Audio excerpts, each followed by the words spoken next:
Android 6.0 Marshmallow brought a major change to Android's permission model. Instead of asking for all permissions at install time, it introduced a runtime permission model, letting you control when your app asks for a permission. When and how you ask for a permission is critical. It's kind of like asking someone out on a date.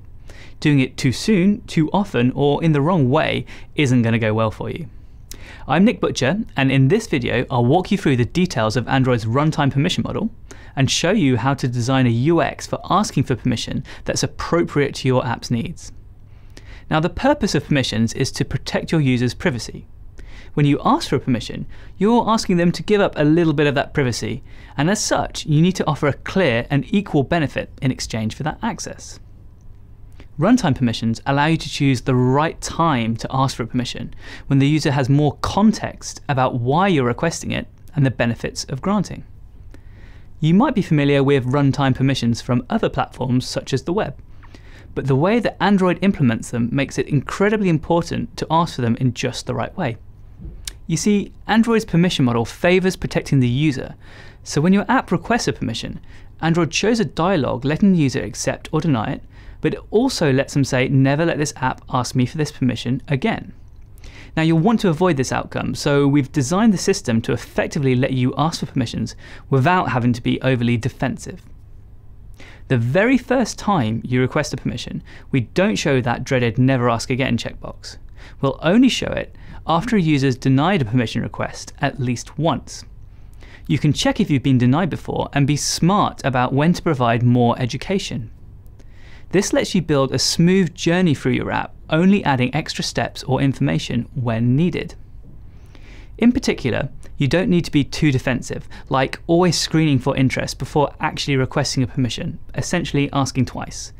This double prompting can be unnecessary and annoying, and you can achieve the same effect by asking at the right time and in the right way.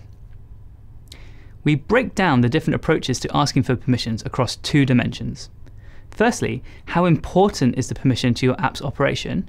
And secondly, how clear is it why you're asking for it? Depending on these two factors, we recommend different approaches to how you ask for permission.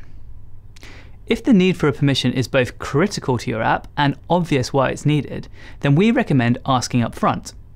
For example, if you're making an SMS app, then the SMS permission is absolutely critical for you to function, and it's crystal clear why you're asking for it.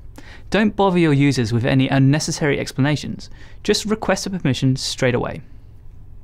If a permission is really important to your app, but not immediately obvious why, then we recommend educating before asking. If your app uses some kind of user onboarding, then this would be a great opportunity to tell them about this killer feature, then go ahead and ask for the permission. So for example, if a key part of your note-taking app is that it logs the location where you made a note, you'd want to educate your users about that up front and then ask for the permission. Next up, if a secondary feature of your app needs a permission, but it's clear why, then ask in context. For example, if your note-taking app lets you dictate an audio note, then it's pretty clear why this feature would need the record audio permission. There's no need to bombard your user too early with this request. Better to wait until they try to use the feature when it will be immediately obvious why you're prompting for it. Finally, if a feature is not core to your app's purpose and not immediately obvious why it's requested, then you should educate in context. So for example, if your note-taking app lets you collaborate with friends, then requesting access to your contacts might be reasonable, but it isn't immediately obvious and would benefit from some user education. When the user invokes the feature, offer some explanation of the benefits it allows, like auto-completing email addresses, and then let the user opt into it, only then asking for permission. By using the right approach, it should be clear to the user why you're requesting a permission and what they get for it in return. This doesn't, however, mean that they'll grant the permission 100% of the time, so how should you handle denial? Now remember that Android lets you know if the user has previously denied a permission, so that you can show more rationale to educate them on why you're asking and the benefits of granting. If a user denies a critical permission, then explain why you can't proceed without it and link to your app's settings page where they can rectify it. Don't just shut down. Now this is especially important as the user may have checked that Never Ask Again box, so your app may receive the permission denial without the user seeing the permission dialog, and it could seem like the interaction was just ignored. Another pro tip is to always show the user immediate benefit when they grant you a permission. Like we said, this is a trade-off of access for functionality. So for example, if you're granted access to the user's contacts, then you could immediately present the list of their favourite contacts for quick selection. Finally, while you're taking stock of the permissions your app uses, perhaps revisit if you need a permission at all. Android offers facilities for apps to talk to each other, letting you delegate tasks to other apps.